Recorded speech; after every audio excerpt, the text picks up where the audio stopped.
2 రోజుల క్రితం అంటే 10వ తారీఖు నాడు మధ్యాహ్నం సాయిబాగ్రామ్ పిఎస్లో కైలాష్ అనే వ్యక్తి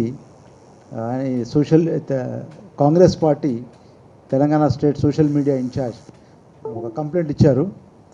ఒక నిప్పుకోడి అనే ప్రొఫైల్ ఎక్స్ ప్రొఫైల్లో ఒక ఆనరబుల్ సీఎం గారు రేవంత్ రెడ్డి గారికి వ్యతిరేకంగా అతన్ని ఇన్సల్ట్ చేస్తూ అబ్యూజివ్ కామెంట్స్ చేస్తూ చాలా డిరాగరేటరీగా డిస్రెస్పెక్ట్ఫుల్గా ఒక వీడియో సర్క్యులేట్ అవుతుందని చెప్పి ఒక కంప్లైంట్ లాడ్జ్ చేశారు.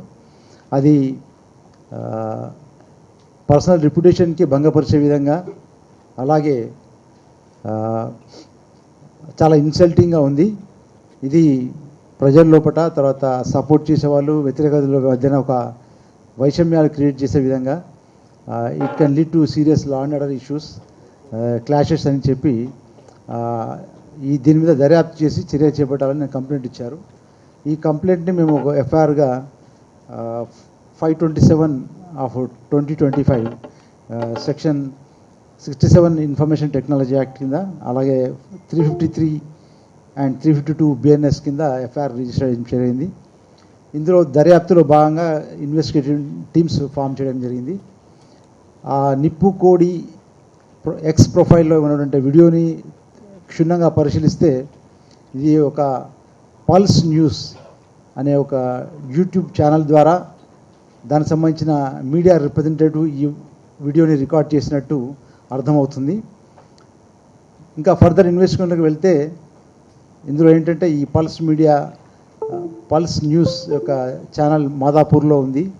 దానికి సంబంధించిన ఓనర్ పి రేవతి గారు, చీఫ్ ఎగ్జిక్యూటివ్ ఆఫీసర్, అలాగే ఆమె యొక్క మీడియా రిప్రజెంటేటివ్ సంధ్య ఎలియాస్ తన్వి యాదవ్ అని ఈమె, వీళ్ళిద్దరూ ఒక ప్లాన్డ్గా పకడ్బందీగా ఇన్నోసెంట్ సివిలియన్స్ని, ఎస్పెషల్లీ ఏజ్డ్ పర్సన్స్ని, తర్వాత ఫార్మర్స్ని, ఇలాంటి వ్యక్తుల్ని వాళ్ళు టార్గెట్ చేసి వాళ్ళని ఇంటర్వ్యూ చేసి వాళ్ళని ప్రొవోక్ చేసి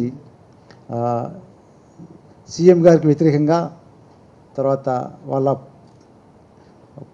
పార్టీ ప్రోగ్రామ్స్కి వ్యతిరేకంగా విమర్శిస్తూ, ముఖ్యంగా ఇందులో ఏంటంటే డిరాగేటరీ రిమార్క్స్, డిస్రెస్పెక్ట్ఫుల్ కంటెంట్, తర్వాత ఇన్సల్టింగ్ ఉన్నటువంటి ఇలాంటి చాలా అబ్యూజ్ ఉన్నాయి. మామూలుగా మనం అంటే beyond they cross all limits of decency అన్నట్టు అలాంటి చాయిసెస్ట్ అబ్యూజివ్ కామెంట్స్ చేసి ఇలాంటి వీడియోస్ చాలా ఉన్నాయి సర్క్యులేట్ చేసి, ఇది ఒక వీడియో సర్క్యులేట్ అయింది.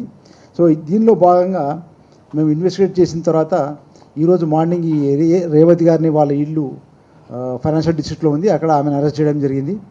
అలాగే తన్వి యాదవ్, సంధ్య ఎలియాస్ తన్వి యాదవ్ని వాళ్ళ ఇల్లు కొత్తూరులో అరెస్ట్ చేయడం జరిగింది.